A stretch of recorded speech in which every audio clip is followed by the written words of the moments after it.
On est parti. Donc, comme vous l'avez vu, du coup, on va parler de Oppenheimer. On va critiquer Oppenheimer ensemble avec, bien entendu, une partie no spoil et une partie spoil. Et on commence du coup par la partie no spoil. On est en live, n'hésitez pas à venir me rejoindre sur Twitch.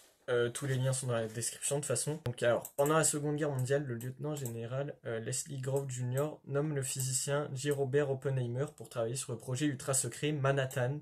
Oppenheimer est une équipe de scientifiques qui passe des années à développer et à concevoir la bombe atomique. Voilà, pour vous donner un synopsis on ne peut plus clair. On va commencer avec les attentes déjà, avant de parler de tout ce qui s'y passe et tout. C'est le nouveau film de Christopher Nolan. Voilà, depuis Tenet, on n'avait plus de film de lui. Avec un budget de 100 millions, machin. Voilà, c'est une adaptation de Robert Oppenheimer, Triomphe et tragédie d'un génie, donc qui est un bouquin, il me semble, un roman ou quoi. À la distribution, on y retrouve aussi Cillian Murphy qui joue Oppenheimer, Florence Pugh. On retrouve aussi Robert Downey Jr. qui joue extrêmement bien, pour le coup, vraiment des excellents acteurs, tous y jouent très bien. D'ailleurs, ça me fait rire parce que du coup, Cillian Murphy, tu sens vraiment le, le style un peu à la Peaky Blinders. Enfin, genre, c'est un truc de dingue, tu ressens vraiment. Il a ce truc sur lui. Mais voilà, donc c'est un film qui dure 3 heures, c'est quand même assez conséquent. Donc je vais pas vous mentir, je l'ai vu hier soir, hein, au moment où là j'en parle. C'est un peu compliqué de le digérer. Parce que c'est quand même un gros film, c'est pas évident. Voilà, comme j'ai évoqué, c'est le nouveau film de Nolan. Donc, qui dit film de Nolan dit que c'est un peu bordélique, mais il faut dire ce qui est parce que ça fait partie de toute façon de sa réalisation. Tu le reconnais là-dessus, c'est un réalisateur qui aime beaucoup, j'allais dire, jouer sur le bordel, sur le temps notamment. On va avoir plusieurs temporalités.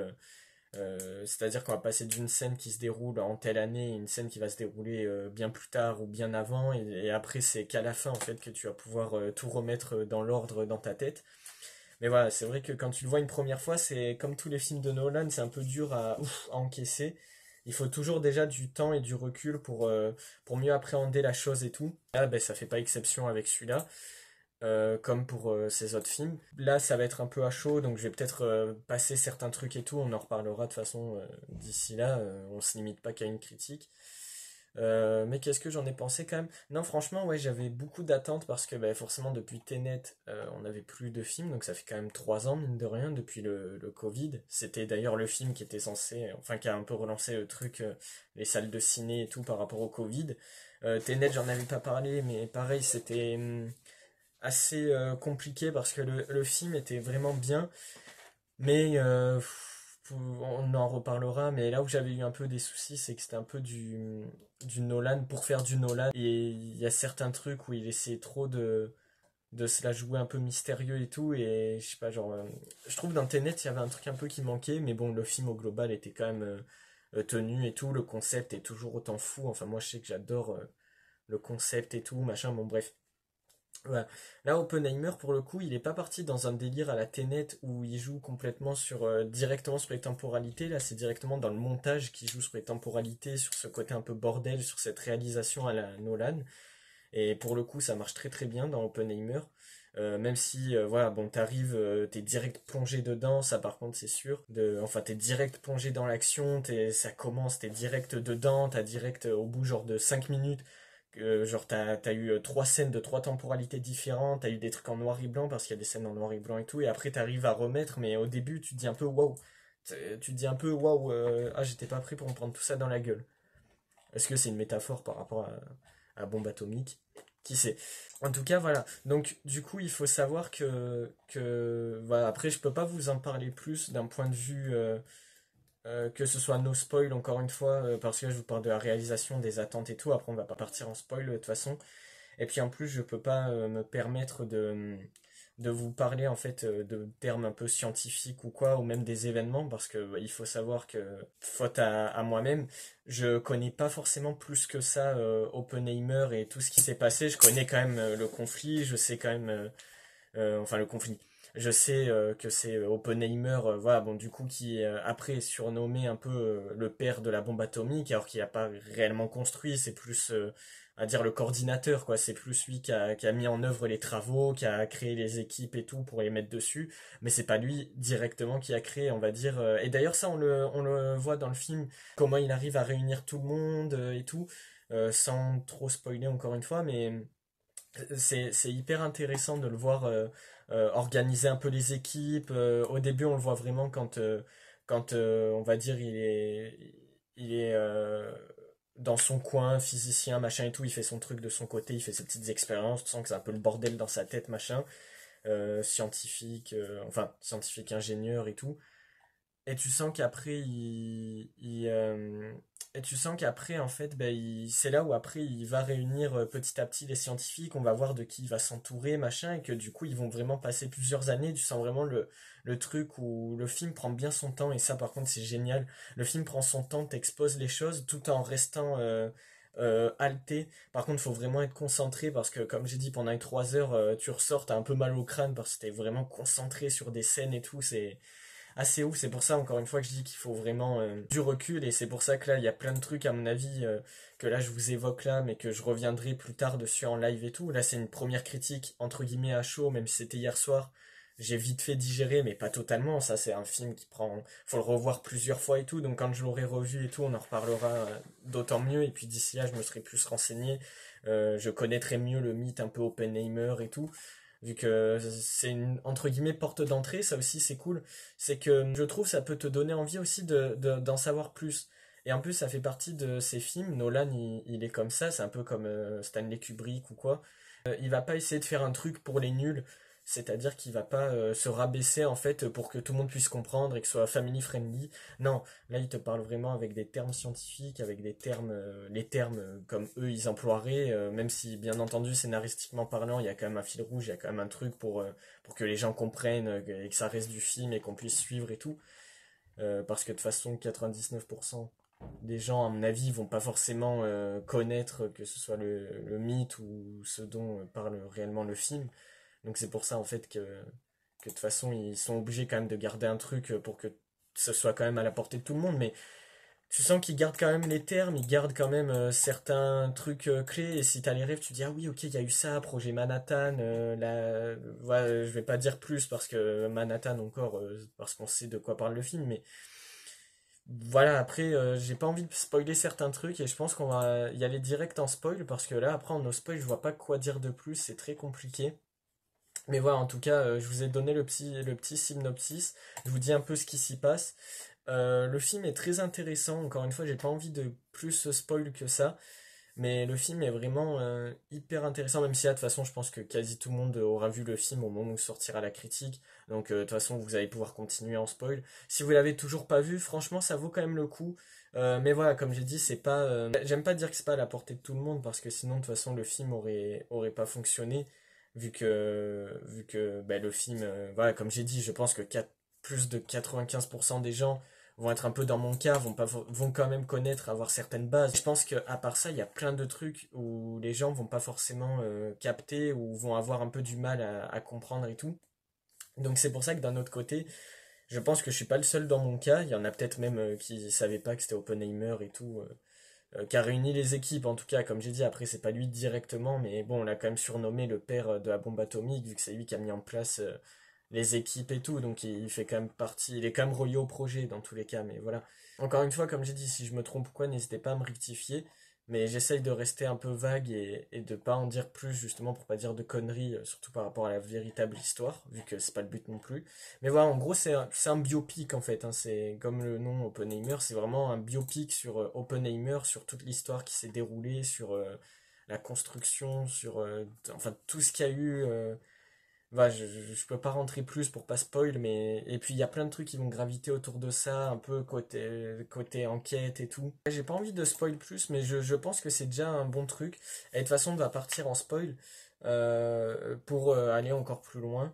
Mais voilà, en tout cas, n'hésitez vraiment pas à aller voir le film. Comme j'ai dit, en réalisation, il y a des bonnes idées de réal, notamment, et ça encore, c'est pas vraiment du spoil, Mais tu sens à plusieurs moments, il y a plein de trucs où en fait on va être un peu dans la tête, entre guillemets, ou dans la sensation de Oppenheimer, vu que c'est un peu scientifique, enfin il est un peu dans, voilà, dans sa tête, il voit un peu des trucs que pas tout le monde voit ou quoi. Euh, et en fait, il va se poser plein de questions et tout, machin. Et en fait, si vous voulez, il y a plein de moments où, par exemple, d'un coup, on va voir des trucs qui vont sauter, machin et tout. Donc, c'est pour ça que ça vaut quand même le coup de le voir au ciné, parce que par contre, tu rentabilises ta séance. Non seulement ça dure 3 heures, en plus, c'est un gros truc où tu t'accroches. Et en plus, c'est très angoissant, vraiment. Il y a des scènes. Puis la BO, par contre, ah oui, ça, j'en ai pas parlé. Et la musique, par contre, est incroyable. J'ai Shazam plein de fois les musiques, comme je fais tout le temps, de toute façon. Je suis comme ça. Mais là, encore plus, parce qu'il y a vraiment des mi-musiques un peu angoissantes, enfin, c'est génial, c'est la BO un peu. Ça m'a fait penser à un truc un peu marquant à la The Dark Knight, et là, pour le coup, c'est vraiment une BO hyper marquante, comme Interstellar, comme The Dark Knight et tout. Ça fait partie des grosses BO comme ça, des films de Nolan. C'est juste génial, quoi, parce que vraiment, ça rendait trop bien. Il y a un côté un peu creepy. Je sais pas si je pourrais vous la passer ou quoi, mais il y a un côté un peu creepy, un peu angoissant. Ça fait un peu gros truc. Tu sens un peu le truc, un peu la catastrophe arriver, le cataclysme et tout. Et c'est avec ce côté angoissant. Enfin, la BO, elle est géniale. Elle se marie parfaitement bien avec le, le film. Le film a quand même respecté ce qu'il faisait. Et je trouve que c'était quand même pas évident et il s'en est plutôt bien tiré. Dans le fond, le carton a été parfaitement rempli. Et puis comme d'hab, c'est le genre de film, je pense plus on va le voir, plus on va le kiffer encore. Moi en tout cas, j'ai vraiment trouvé ça génial, j'ai adoré. C'était vraiment très très bien et encore, j'ai trouvé que c'était vraiment génial alors que j'ai pas toutes les rêves, j'ai pas tous les trucs, donc j'imagine si quelqu'un a tous les trucs et peut-être si ça respecte ou pas, hein, peut-être au contraire, il y en a qui, en ayant plus de rêves, ils vont être plus déçus sur d'autres trucs. Moi, je pense que si tu as plus de rêves, si tu comprends plus certains trucs clés et tout de l'histoire, tu vas trouver ça encore plus génial. Donc, autant, comme j'ai dit, plus ça va avancer, plus je vais connaître de trucs et plus je vais trouver ça encore meilleur. Mais là, en tout cas, c'est très très positif. C'était vraiment excellent. Et voilà, bon, vu que la critique avant c'était Barbie, petit aparté, il y en a, ils vont dire truc Oppenheimer et tout. Je vais pas faire de trucs polémiques, les deux, je sais pas ce qu'il y a, de vouloir les comparer. Les deux, ils sont tellement différents, ça a tellement rien à voir. C'est comme comparer son père et sa mère, ça a aucun rapport. Donc, je vois pas pourquoi. Les deux sont très bien, je trouve, dans ce qu'ils font, même si Barbie, j'ai déjà dit que un peu moins quand même. Mais là, Oppenheimer, après, il n'y a pas tout qui est tout beau et tout, mais au global, ça se tient très clairement. Je sais même pas, comme j'ai dit, vu que je suis encore en train de le traiter, j'ai pas encore relevé de vrais trucs négatifs qui m'a sauté aux yeux. Comme j'ai dit, après, il y a des trucs que j'ai dit, mais c'est plus neutre, c'est pas forcément positif, c'est pas forcément négatif, ça dépend comment vous le prenez en fait. Le truc où par exemple c'est pas peut-être pour tout le monde euh, parce que c'est un peu compliqué peut-être à comprendre, le revisionner. Il y a peut-être des gens justement qui vont se dire putain ça me fait chier un film de le voir une première fois et de pas comprendre. Donc pour certains ça va peut-être être un truc négatif. Il y en a ils vont se dire putain devoir voir un film peut-être 5 fois avant de tout comprendre donc c'est pour ça que ça dépend. Après, ça fait partie du cinéma de Nolan, fallait s'y attendre. Moi, je sais que j'adhère au truc. Je trouve, comme j'ai dit, c'est neutre, c'est pas forcément positif parce que c'est vrai que ça peut être un peu embêtant et tout, mais c'est pas négatif parce que c'est pas chiant non plus. Moi, de toute façon, vu que le film est bon, ben ça me dérange pas de le revoir et tout, donc voilà, c'est juste neutre. C'est pour ça qu'il n'y a pas vraiment de trucs négatifs. Au global, c'est du positif. Même si j'ai pas plus, encore une fois, de trucs à redire. Mais ça me semble vraiment très très bon et très bien respecté. Le quota y est, donc voilà. Bref, du coup, on passe en spoil vite fait. Donc c'est parti. Partie spoil, ben voilà. On est parti. Si vous êtes là, c'est soit que vous en foutez d'être spoilé, soit que vous avez vu le film, ce qui est très probablement le cas. Pour revenir, donc du coup, voilà. Donc sur la partie spoil et tout, on va revenir là où on en était. Donc voilà, en fait, on va revenir sur certaines scènes clés. Tout à l'heure, quand je disais qu'il y avait d'autres trucs qui gravitent autour, voilà, bien entendu, en fait, il y a aussi cette période d'après-guerre par rapport aux missiles et tout. Notamment, on a toute cette phase où on a ce truc avec les soviets aussi, parce que tu sens, voilà, c'est pour ça que je dis que tu sens aussi le côté angoissant, parce que tu sens le côté en fait où ils sont pressés et où c'est vraiment un peu le début de la course à l'armement et tout. Parce que tu sens vraiment que en fait il faut être plus rapide que les autres, qu'il y a ce côté espionnage et tout, donc en fait il y a ce côté oppressant, ce côté stressant et tout.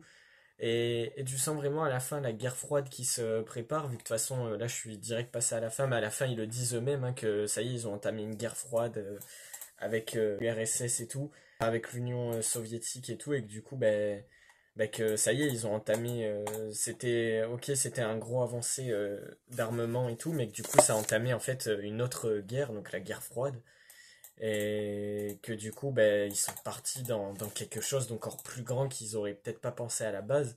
Parce que quand tu vois qu'à la base, au début du film, ils font plus ça pour arrêter les conflits. D'ailleurs, j'ai trouvé ça hyper intéressant, ce truc où tu sens vraiment qu'ils découvrent, en fait, tu sens vraiment qu'ils savent même pas eux-mêmes ce qu'ils sont en train de réaliser.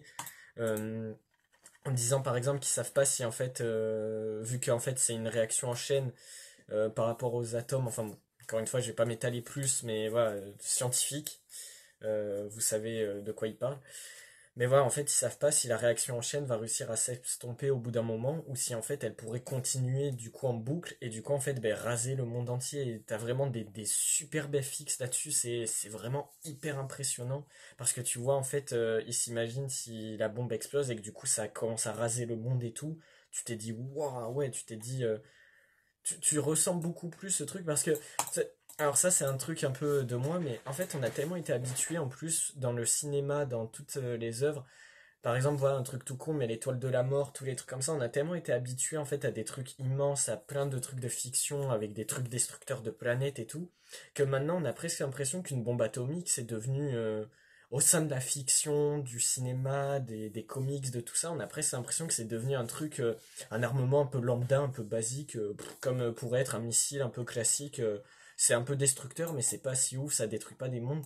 Donc, on a presque perdu, je parle en termes de fiction, hein, bien sûr, parce que bon, dans la vraie vie, ça reste la bombe atomique, le gros point d'axe et tout, avec la Tsar Bomba, tout ça.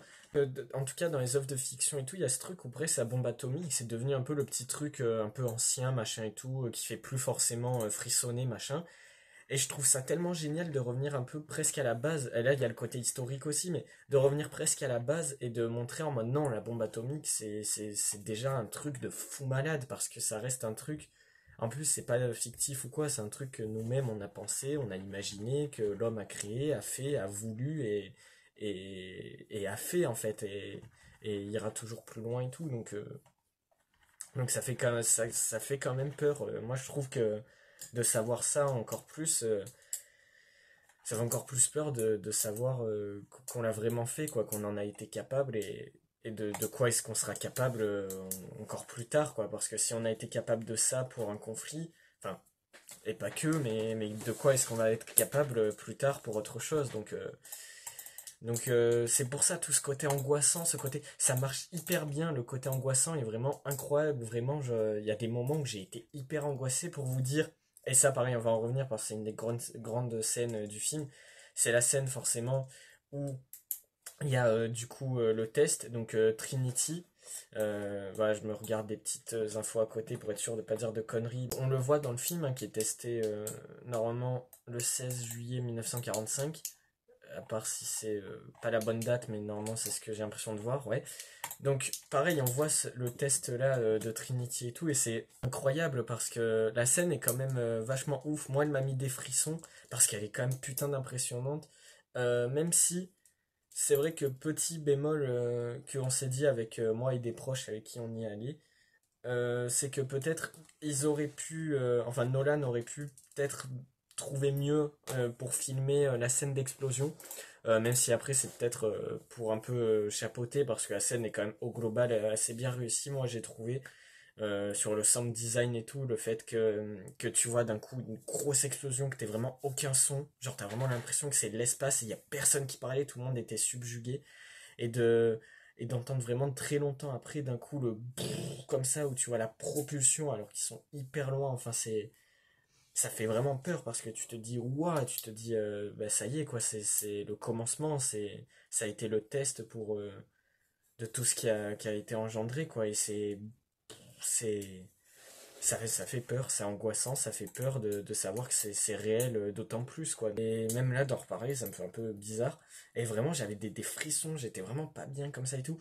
En fait, là où on dit qu'il aurait pu mieux filmer, C'est que par contre en termes de sound design et tout, tu sens vraiment l'explosion, enfin il y a plein de trucs angoissants comme ça où tu ressens vraiment, t'as l'impression que l'explosion tu te la prends dans la gueule avec l'onde de choc et tout, en 4DX j'imagine même pas. Mais ah oui, il aurait pu trouver mieux, par contre je suis d'accord, c'est en termes de filmage, enfin en termes de photographie. Le truc c'est que quand tu vois l'explosion en fait, à part où tu la vois un peu de loin machin, mais il te l'a filmé un peu de manière un peu basique le Nolan. C'est-à-dire que en fait tu vois juste un gros truc de feu et en fait c'est un peu filmé comme une explosion classique comme tu pourrais retrouver dans plein d'autres blockbusters ou films d'action du genre comme un Mission Impossible ou un James Bond ou un truc comme ça. Et c'est un peu dommage parce que putain tu te dis c'est un peu le gros axe du film et quand t'as réussi à bien ressentir le sound design et tout, t'aurais pas pu trouver un peu mieux quand même tu sais pour mieux représenter l'explosion et tout.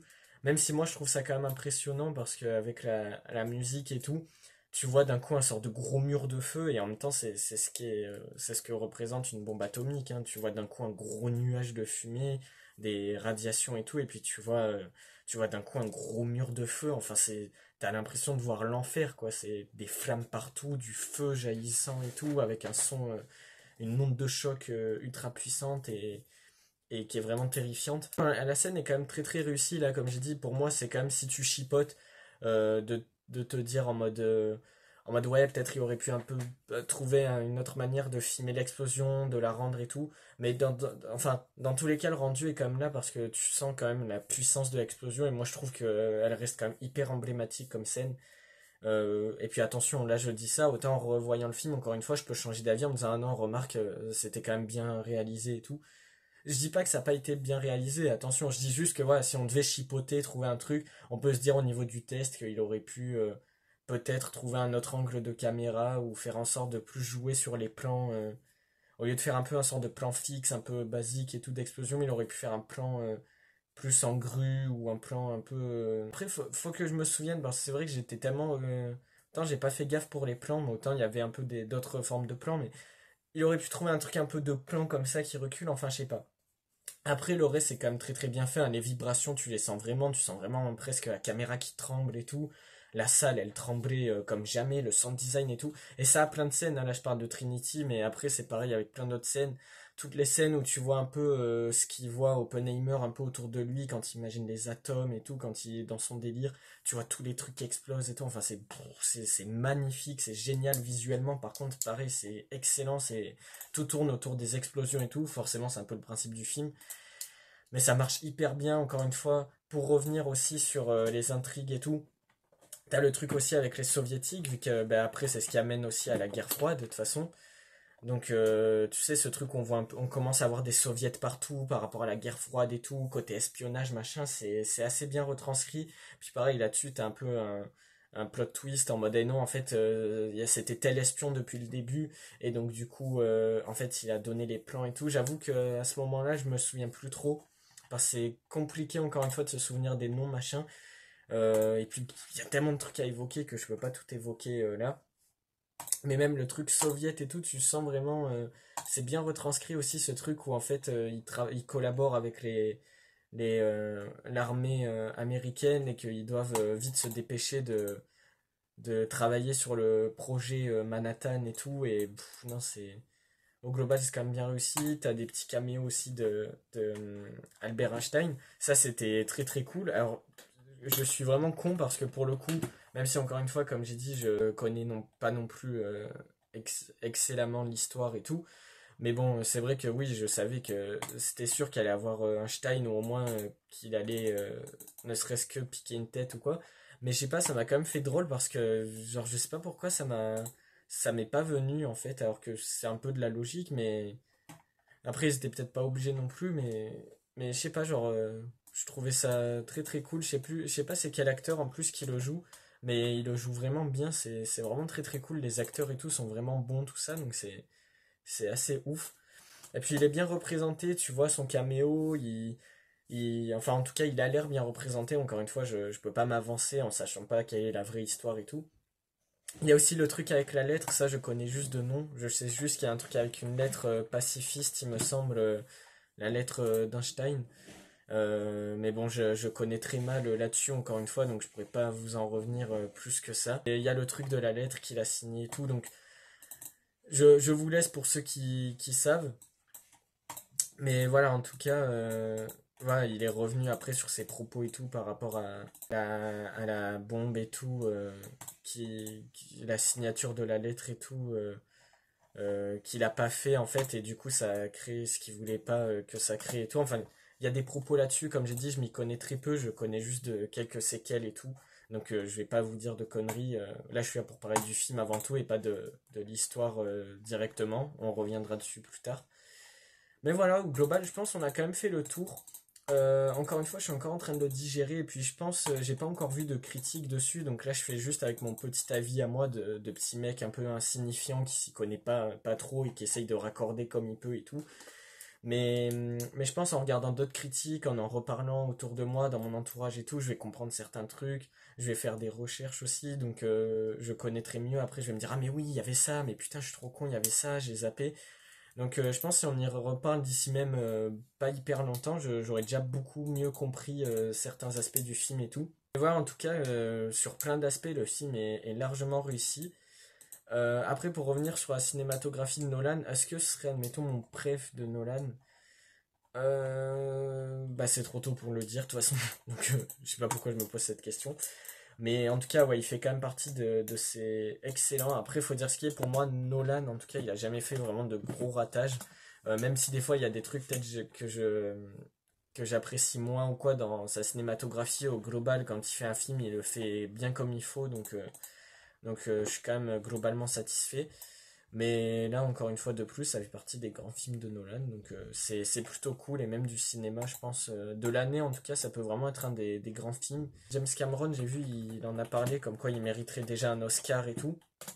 Donc, c'est vraiment cool. C'est vrai que le film mérite, franchement, il mériterait certains Oscars et tout, parce qu'il est assez ouf. Voilà, en tout cas, si ça vous intéresse, encore une fois, c'est une biographie, enfin c'est un biopic, voilà, pour dire plus exactement, sur Oppenheimer. Si vous aimez les trucs de conflit, enfin de conflit. Après, attention, voilà, je dis, il n'y a pas d'action, c'est vraiment de la concentration. Faut vraiment, c'est vraiment de l'histoire, quoi. Donc, vous attendez pas forcément à des gros trucs d'action ou quoi. C'est pas parce que ça se déroule pendant la Seconde Guerre mondiale qu'il y a le projet Manhattan, qu'il y a le truc, c'est vraiment un truc de physicien, de scientifique et tout. Donc, voilà, vous attendez pas, c'est un truc de bureau en fait. C'est très, très comment on pourrait dire? C'est très bavard en fait. C'est vraiment un film bavard. C'est ce genre de film où ça se repose sur les dialogues et tout. Mais pour le coup, il n'y a vraiment pas de truc d'action. Voilà, ça peut. Il y en a qui peuvent se dire, mais machin, on n'est pas obligé d'avoir des trucs d'action. Mais je le dis que si.